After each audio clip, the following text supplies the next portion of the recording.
Okay. Hello and welcome to the Cyber Weekly. The Cyber Weekly is a podcast which talks about cybersecurity. Today we have a special guest and also a special team.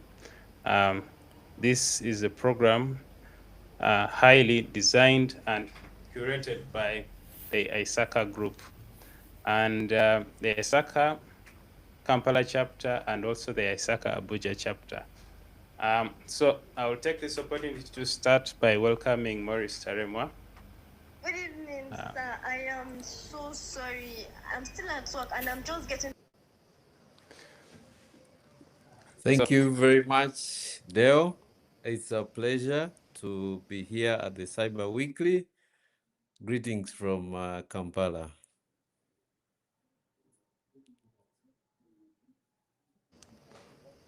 Yes, thank you for that.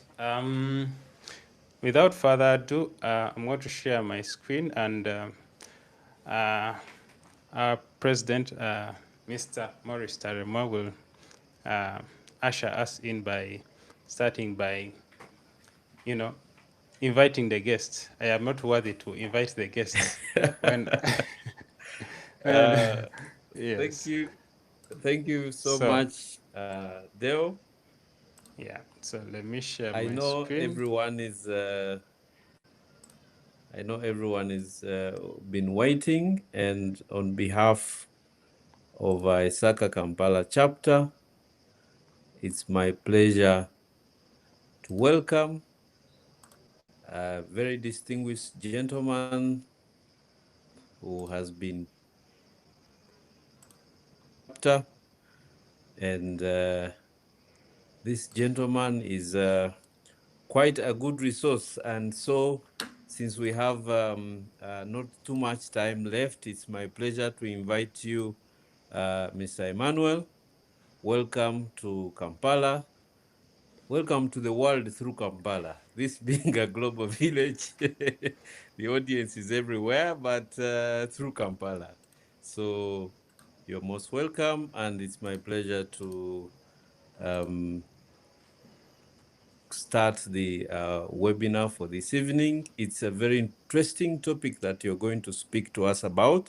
And I must say that artificial intelligence is you can say the talk. You know, everyone is very quick to say AI, AI, AI. But it's interesting when you find a practical application, you know, how can I actually apply artificial intelligence in the work that I do on a day-to-day. Myself, I'm from the IT audit background, and so I'm one of those who's going to be, watching every step of the way to see that I can have a good way to practice, this very good talk that is out there. How do I get agents, and what is an agent anyway? I hope it's not the FBI or, the intelligence services. But sure, we are talking technology and we're happy to promote digital trust. Mr. Emmanuel Omoke, immediate past president of the Abuja chapter, you are most welcome. And the Cyber Weekly, Deo and team, thank you so much for hosting us today. You're welcome. And unfortunately, technology decides to fail you at the moment of the moment you least expect. But anyway, yeah. So here are the slides. So, Mr. Morris, take it over. Yeah. So, ladies and gentlemen, many of us, if not all of us, are interested in the space of artificial intelligence. And more so, we've been told or we've heard or we've read somewhere that you can actually be able to develop an agent.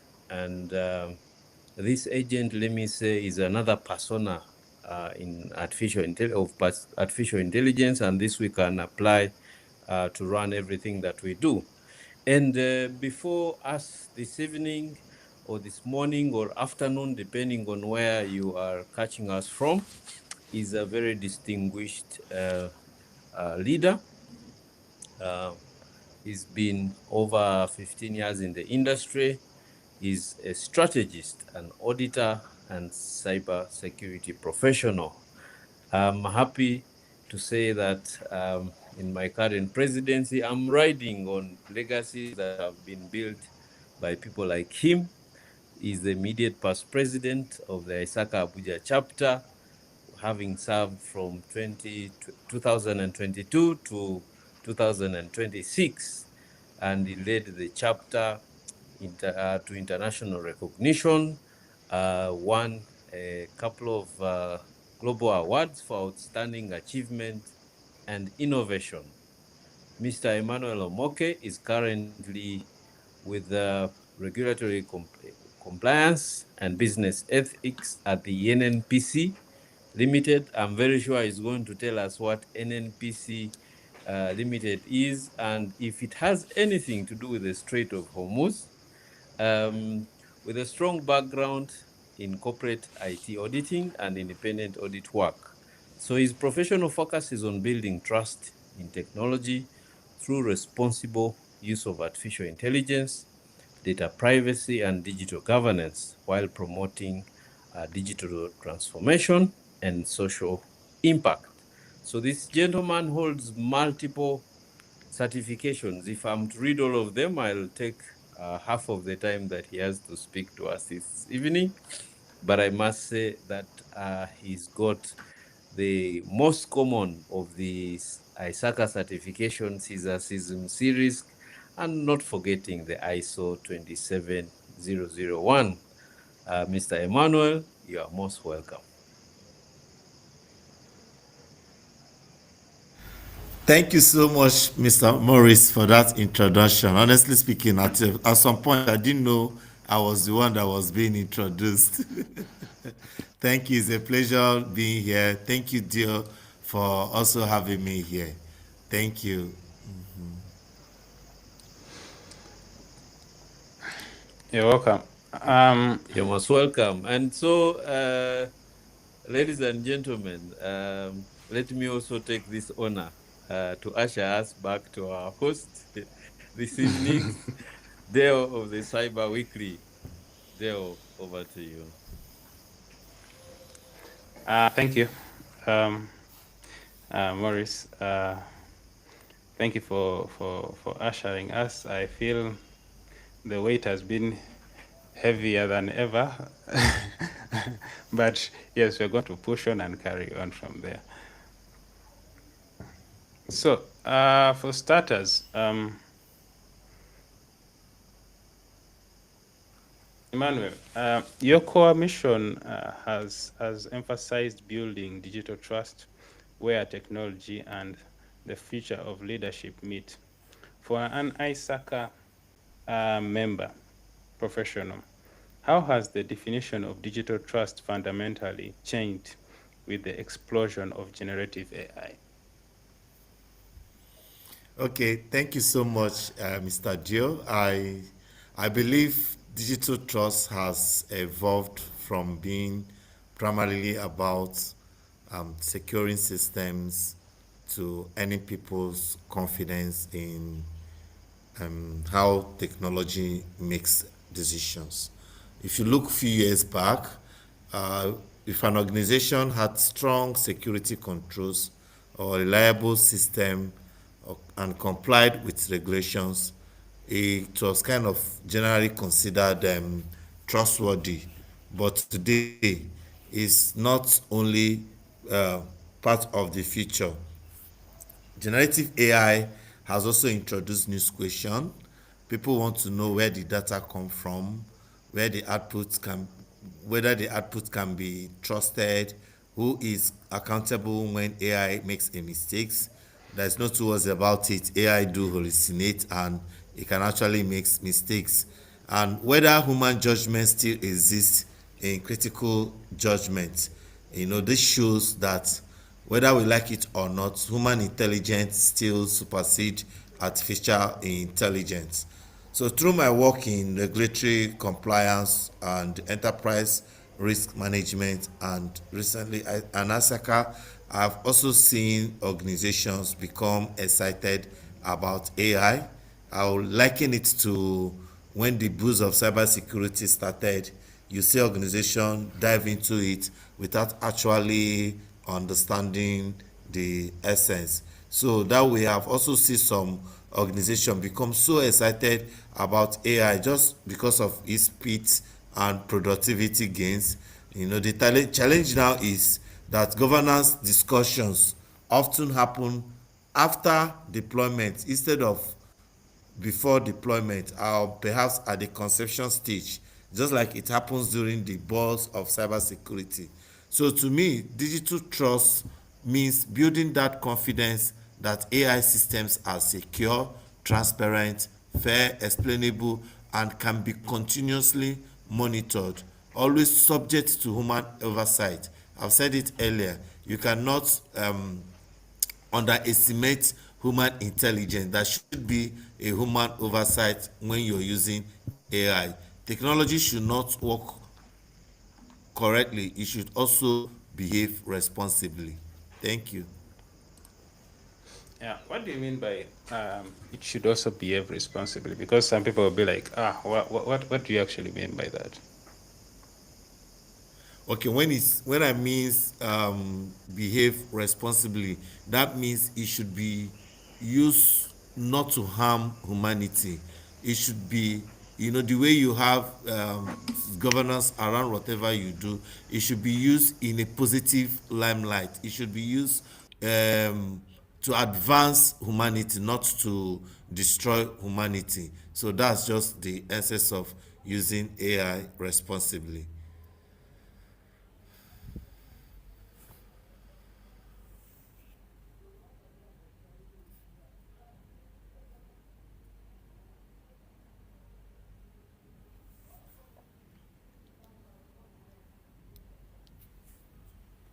Hello, Theo, can I hear you? Sorry for that. Yeah. Unmuted myself. So Yes. you have noted that risk emerges when innovation moves faster than ethics. From an organization standpoint, what are the primary risks organizations face when rushing to deploy AI models before establishing a formal framework of ethics? Okay. The biggest risk is not actually AI itself. Like I said, is the absence of governance around AI. How are you intent to use it? Is it for humanity? Is it for positive advancement of technology, or is it to halt? Of course, we know human beings sometimes have that tendency to do bad. But when organizations rush implementation, they often underestimate the issues like poor data quality, lack of accountability, privacy violation, intellectual property concerns, and of course, regulatory exposures. So for me, I often describe governance as a guardrails that allow innovation to move safely. Without these guardrails, organization may achieve short-term efficiency, but create long-term reputational and operational risks. In a regulated industry such as the one I operate in energy, oil and gas, trust is difficult to earn. May say in financial sector, you imagine how difficult it is to earn trust and very easy to also lose. A single AI decision that cannot be explained, or one that negatively impacts customers or employees, can undermine years of credibility. So that is why I encourage organizations to establish AI governance alongside AI development, not after deployment. Ethics should be embedded into the design, procurement, testing, and retirement of any AI system that was deployed in any organization. Thank you.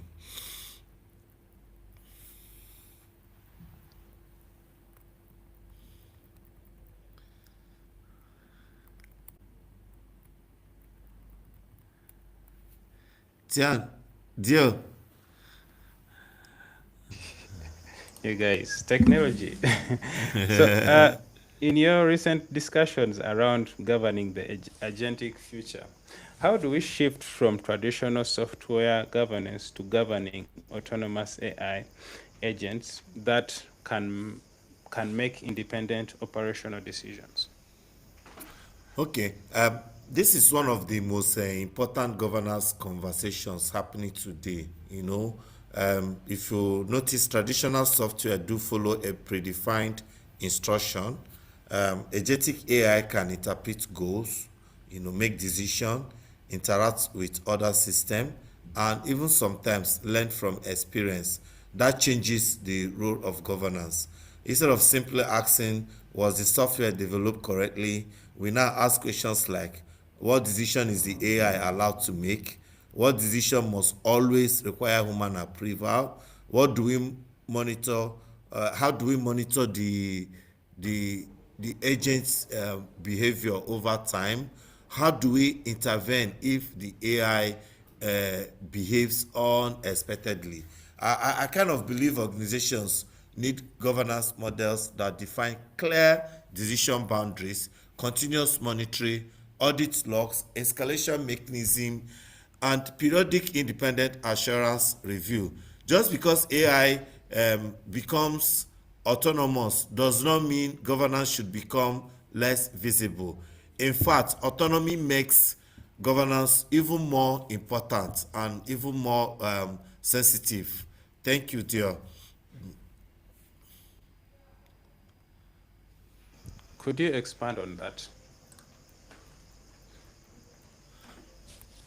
Okay, what I mean is that when AI become, it does not mean when AI become autonomous, when it stand on its own, when you now begin to use AI, that does not mean that you shouldn't, you should pay less attention to governance, because for AI, you already have the speed, you already have the productivity, it can do almost a whole lot of things for you. But again, somebody should be held responsible if anything goes wrong. Somebody should be held accountable if anything goes wrong. One of the negative of AI is that he hallucinates. That's why at any point in time, human intervention is needed, and there's no way you can compare human intelligence to artificial intelligence. And don't forget, the data you input might be corrupted. So at some point, if anything goes wrong, you will not just say because your AI is fast or because your AI, you're now more productivity and you pay less attention to the governance around the AI. That's what I mean by that. So autonomous should make AI being autonomous, or autonomy should make governance even much more important, for organizations that want to deploy AI. Thank you. Now, for those who have joined in, feel free to scan the QR code to register for the CPEs. It's on the screen right now, and it will be waved each and every time. So make sure you scan for your CPEs to be filled in. Now, as we continue, as the immediate past president of ISACA, Abuja chapter, how must internal audit function evolve to review AI readiness and adoption? As an audit, IT audit professional, assurance professional, I believe internal audit has an opportunity to become one of the most valuable strategic partners in AI adoption. Historically, auditors focus on verifying controls after implementation, but that cannot be said for today. You see, auditors participate much earlier by evaluating governance. I mean, today that's what auditors should do. Unlike previously where they verify controls after implementation, I believe that in this AI age, they should participate much more earlier by evaluating the governance, the risk that comes with AI deployment, the quality of data, the model oversight, the third-party AI risk. You know, AI also have its own third-party risk, and of course, you need to also be sure that organizational readiness is there. So, you know, this thinking influenced the theme of our 2026 internal audit awareness month, which by the way was the fourth edition, and it focused on AI awareness, readiness, and adoption in internal audit functions across emerging markets, of which Africa is one of them. The conversation we had during this webinar, we had practitioners across different countries, showed that many audit teams are still building AI capability themselves. Before auditors can even provide assurance over AI, they need to understand how AI works, where its risks originate, and how governance framework should evolve. You know, I believe the future auditor will combine both traditional assurance skills with technology literacy, data analytics, cybersecurity awareness, and of course, AI governance expertise. Thank you, too. That's an interesting take. So, in your current role in the realm of regulatory compliance and business ethics at NNPC, which is the Nigeria Petroleum Company Limited, how do you balance stringent regulatory standards with the business desire for rapid transformation? Okay, for the business, majority of them see compliance as an obstacle, but for me, I see it as an enabler. You know, business teams naturally want speed because opportunities move quickly. So they always see regulations as, you know, bureaucracy, but of course we are there to help the business, because compliance teams focus on sustainability. You know, when because mistakes can have a lasting consequences. That, I mean, we've seen it played out, you know, with companies that have failed to comply to regulations. So the balance comes more from involving governance earlier. When compliance, legal or cybersecurity, data protection, and business teams collaborate from the beginning of a project, we usually find practical ways to innovate while remaining compliant. You know, if you involve compliance experts at the initial stage of your project, I mean, that's the chances of them to innovate to bring in innovative way that you can still do whatever project you need to do and remain compliant is very, very high. In my own experience, the earlier governance is introduced, the fewer delays organization encounter later. You know, because regulation should not discourage innovation, they should increase confidence that innovation can scale responsibly. That's my opinion on that. Thank you.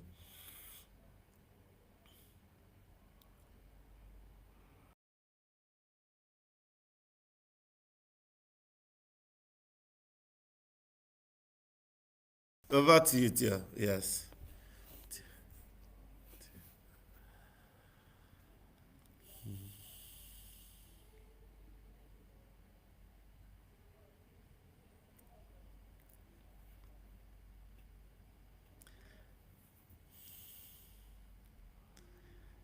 Hello, Mr. Dio. Are you still with me? Yeah, for professionals currently holding or pursuing certifications like CISA, CIRISC, or what are the critical new skills sets they need to absorb immediately to audit AI-driven ecosystems effectively? Okay, so certification remain extremely valuable because They teach disciplined thinking around governance, controls, and risk. However, professionals should also build complementary skills. I will recommend five priorities. Number one is you understand AI governance rather than only AI technology. That will also help you. Then the second one is to strengthen your cybersecurity knowledge because AI expands the attack surface. Yeah, I mean, you're talking about the third party risk or the supply chain risk. Then third, you have to improve on data literacy. Once AI depends on entirely on since of course AI depends entirely on the quality of your data you input into it. Then fourthly, become comfortable with automation and data analytics. I mean, at this digital age, you can't do away with automation. If you don't automate, you automatically will be disrupted from the business. And finally, you need to develop a communication skills. The ability to explain technical risk to executives is kind of becoming just as valuable as also identifying the risks themselves, because technologies changes rapidly, but critical thinking, professional ethics, and sound judgment remains timeless. So these are my advice skills people should develop to remain relevant in this AI era. Thank you for that. In terms of people who are joining in, please feel free to ask your questions in the comment sections. We'll be able to read them here. So yeah, type in your questions and yes, we'll be able to answer them. And feel free to also scan the QR code in order to register for your CPEs. Now,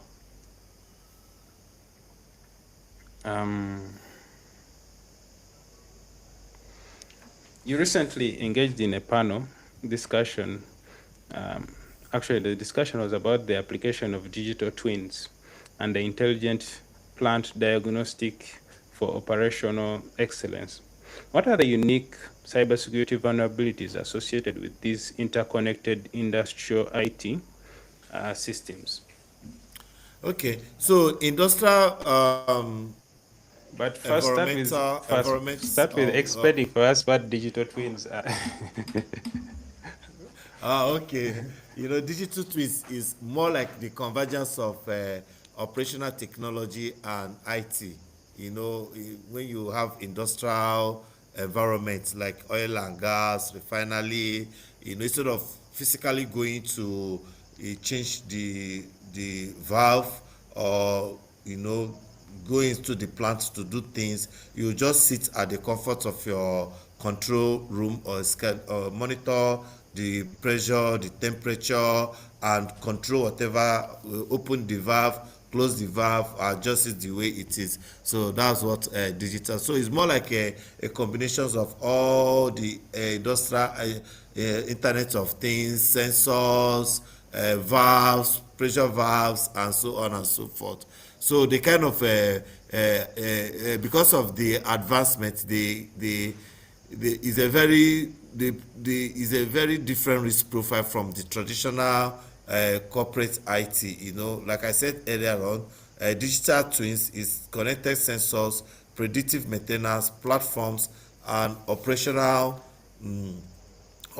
technology. They are designed to improve efficiency, but they also increases connectivity between systems that were once isolated. Before now, they were all isolated. These things are things you have to drive far for big plants. You know how big refineries plants can be, or some of the oil assets in the world. But with advancements of technology, they are all kind of connected. There's now a convergence between the OT and the IT. So that's what digital things means. So with that introduction, it kind of increases it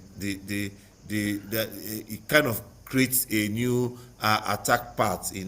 When a compromise in extremely low risk devices can sometimes provide access to operational environment if your segmentation is very weak. And then another challenge is that many industrial systems kind of prioritize availability.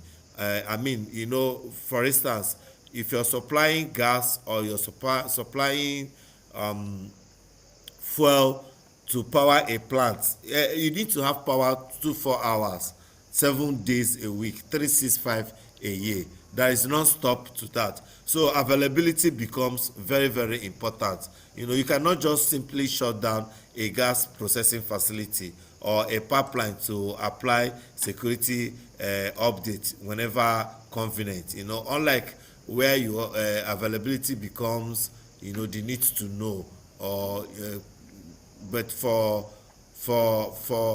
energy sector, it just have to be available. We all witness what the shutdown of Strait of Hormuz causes in the global world. The prices skyrocketed, energy crisis. That's what happens when availability is missing in this area. So what that means is that organizations should try and introduce security by design. I have a network segmentation. Make sure that it is properly segmented.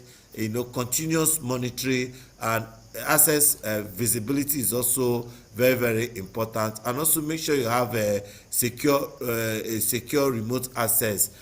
So close a collaboration between engineering, operation and cyber security teams, because operational resilience should become part of engineering culture, not just an IT responsibility. So that's what all digital twins is all about, more or less a convergence of the IT and also the operational technology in the industry, in big industries. Thank you. Yeah, thank you for that. Feel free to ask your questions in the comment section. Emmanuel is here for us.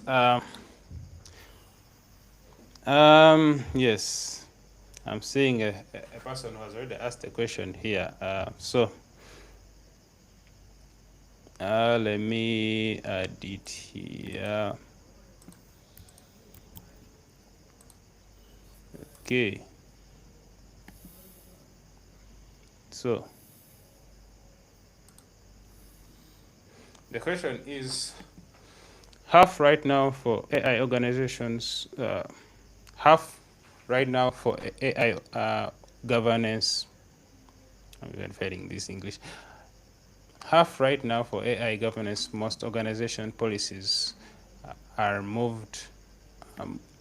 What? Am I the one reading it wrongly or what?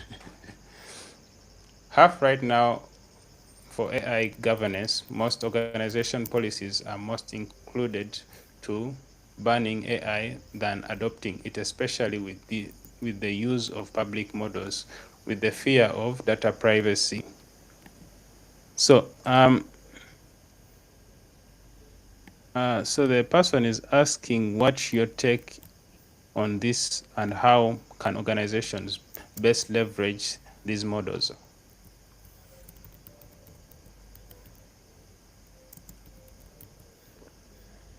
Okay, so I think the question is in the chat. He said right now for AI governance, most organizational policies are more included to banning AI than adopting it. Okay, what is your take on this? And how can okay, so that's a very timely question, because many organizations are actually facing dilemmas, exactly this dilemma now. My view is that banning AI is not an AI strategy. It is a temporary risk response. History has also shown us that when organizations ban useful technology without providing safe alternatives, employees often kind of find ways around the restriction. We saw this with cloud storage, messaging app, and even personal devices in the workplace. So AI is not going to be it's a no different. It's not going to be different from what we've experienced previously before the advent of AI. So the concern around public AI model is legitimate. Organization kind of worry about confidential information, intellectual property, or customer data, even to some extent regulatory compliance. Those are valid governance concerns. However, the solution is not to prohibit AI indefinitely, but to create a framework that will enable its safe and responsible use. I usually recommend a risk-based approach. First, you classify your data. The employee should know what information can safely be used with public AI tools and what information should not leave the organization environment. As a matter of fact, some organizations now are even embedding privacy in the AI tools that they use. Then secondly, you also have to establish an AI acceptable use policy that provide you with a practical guidance rather than simply saying do not use AI. Define approved use cases or kind of prohibited activities. Ensure that there are some activities that they are limited to do. I mean, like I said earlier on, human review is very, very important. It should be a requirement, and also there should be somebody that is accountable, that should be held accountable. So third, invest in a secure enterprise AI solution where appropriate, because many public models now offer you enterprise versions with a stronger privacy controls or data isolation or governance features that significantly reduce organizational risk. You also need to build AI literacy across your workforce, because technology alone cannot solve governance challenges. Employees need to really understand the benefits, the limitation, the biases, and the privacy implication of AI so they can use it responsibly. And finally, you have to monitor and review your AI usage. AI is evolving rapidly, so governance cannot be a one-time exercise. You have to regularly assess your emerging risk, your regulatory development, and the effectiveness of their control. So ultimately, the organizations that will gain the greatest competitive advantage are not those that ban AI, nor those that adopt it without controls.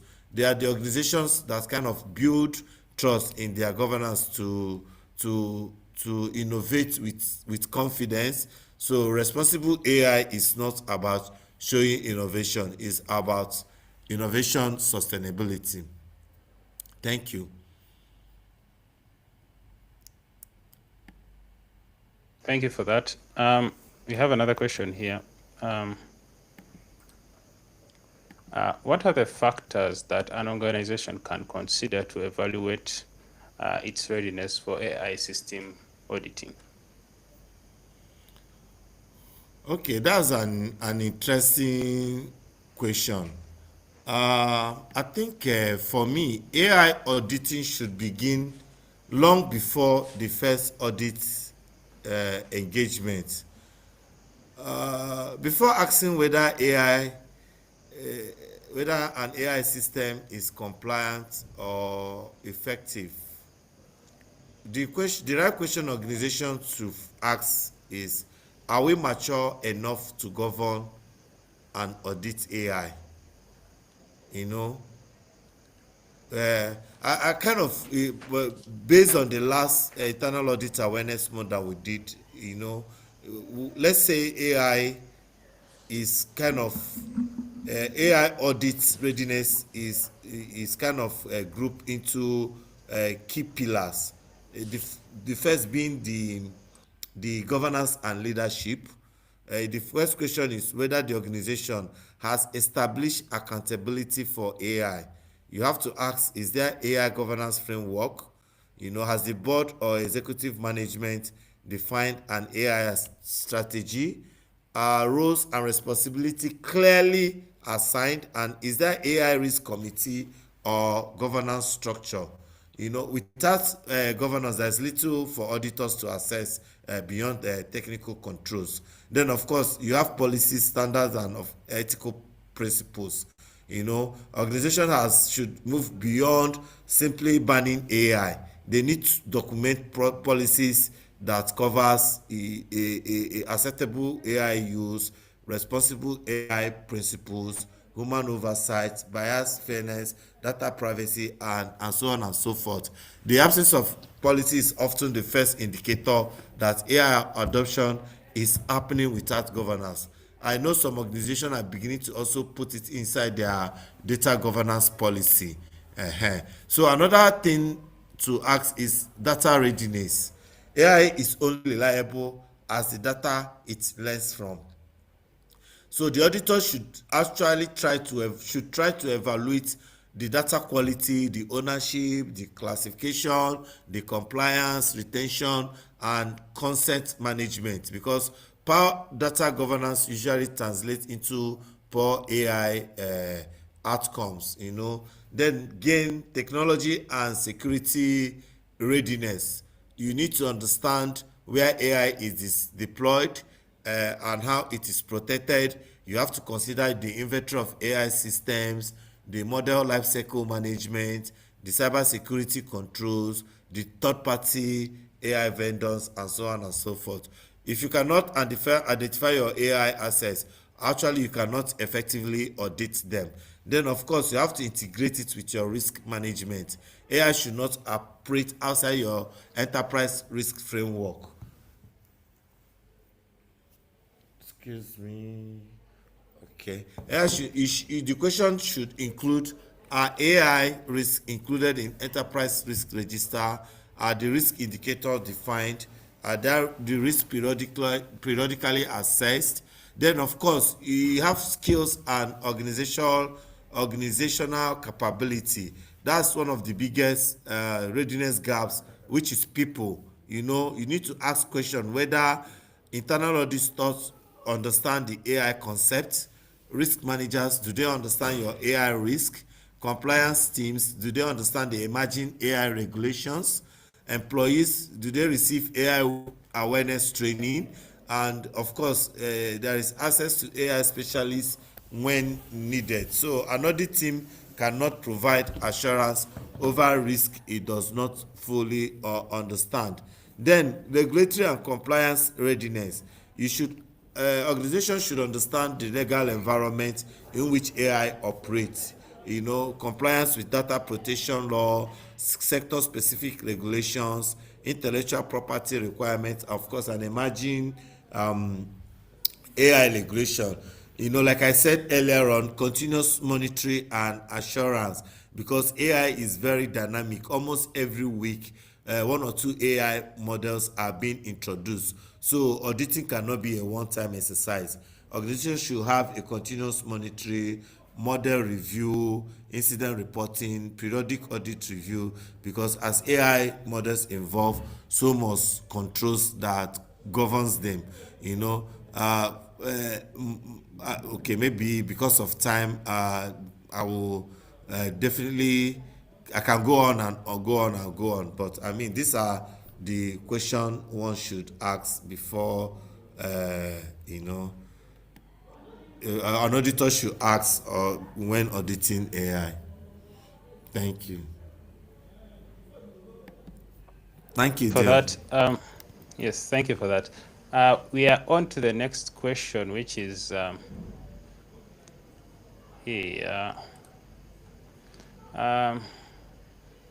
May you share insights on what certifications would be relevant for AI governance, risk, and compliance, and how long would it take to get it? Okay. I think I will recommend people go for ISACA recently introduced certification in AI audit. I think yes, AI audit is one of the newest and most relevant certifications for professionals who wants to provide assurance over AI system, because it covers AI governance, risk assessment, AI controls, AI regulation, and responsible AI. And who is it for? This certification is actually for internal auditors, excuse me, if you're an IT risk manager, compliance professionals, and GRC risk. Of course, you have other certifications too that can also help you. Seagate, you have CERIC, those ones are the fundamentals. Once you have them, it's kind of help you, to launch, to, take bigger certifications in AI. So there are a couple of other organizations too that, because AI is quite new, so a lot of certifications are out there that one can actually go in for. But for me, I will recommend the CISA AI audit certification. Okay. Thank you for that. Feel free to continuously ask questions. So I had this question. Data privacy is a foundational pillar to your vision. With the cross-border data flows, what practical strategies do you recommend for ensuring robust data privacy governance in emerging African markets? Okay, for a robust data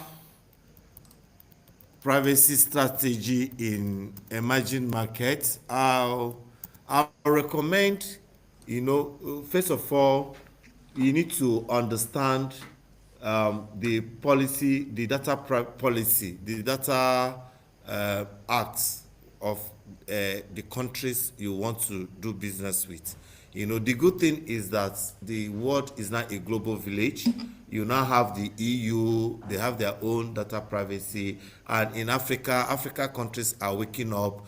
Each nation is coming up with its own acts, and again, because the world has become a global village and trade is happening from one country to the other, there is need for you to really understand your data. Where is your data? Where do you store your data? Who is your data processor? What is the law governing the data privacy in the country you want to do business, or in the country that you store your data, or in the country that you process your data? These are so many things that you need to do, because failure to do that, you're actually exposing yourself to regulatory reputational damage. We've seen a whole lot of cases in Europe, EU, or America, of recent in Nigeria, where Nigeria have to find metadata for violations. So there is need for us for cross-border strategy. There is need for you to have a good understanding of what the law says in whichever country that you intend to transact business with, either process their data, store their data, or collect their data. Thank you.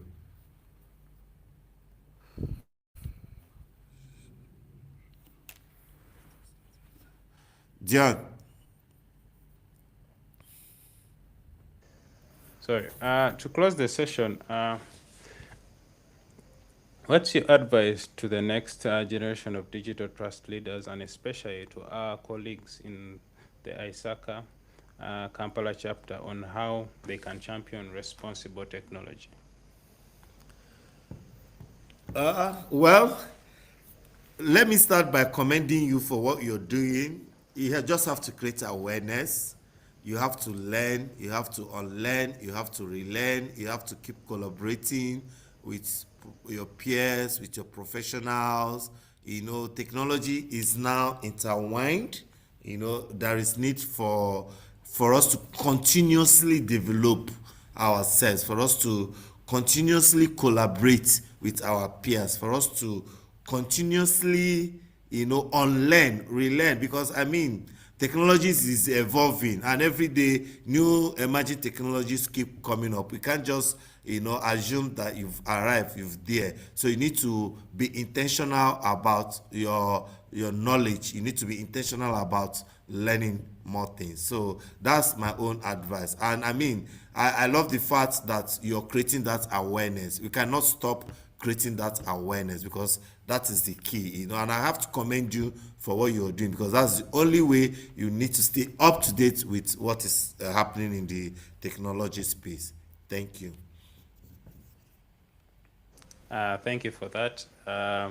We'll keep on doing this good job and helping the community learn the new emerging technologies and also how best to govern it.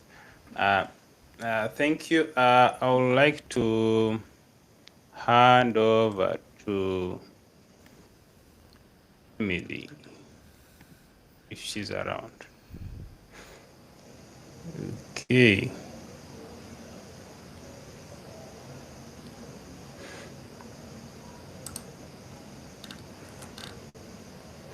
Okay, we have one more question before Emily comes in. May you share insights on? Okay, this had already been talked about. Yeah, I think I'm now getting tired. Yeah. So let's. Okay. Okay. Everyone, kindly register for the event. Ensure that you've all registered for your CPEs to be taken in.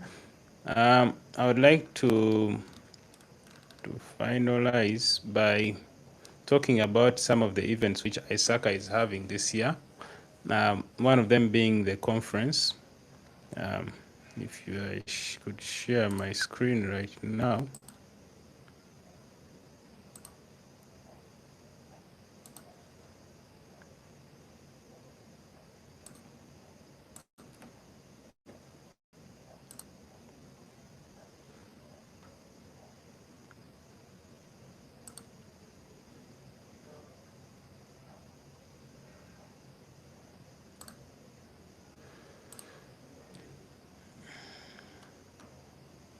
Okay, so this is it.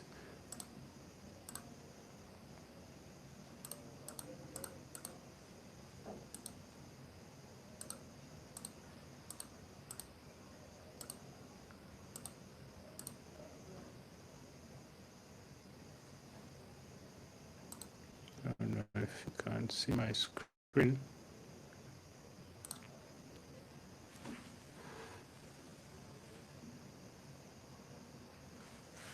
Okay, so ISACA on the 30th of July is having a monthly CPD event, which is going to be an online event. So make sure you attend that one. So it will be one like this or better. 14th of August, new members meeting. It will be an online event, and also it will be entirely for free.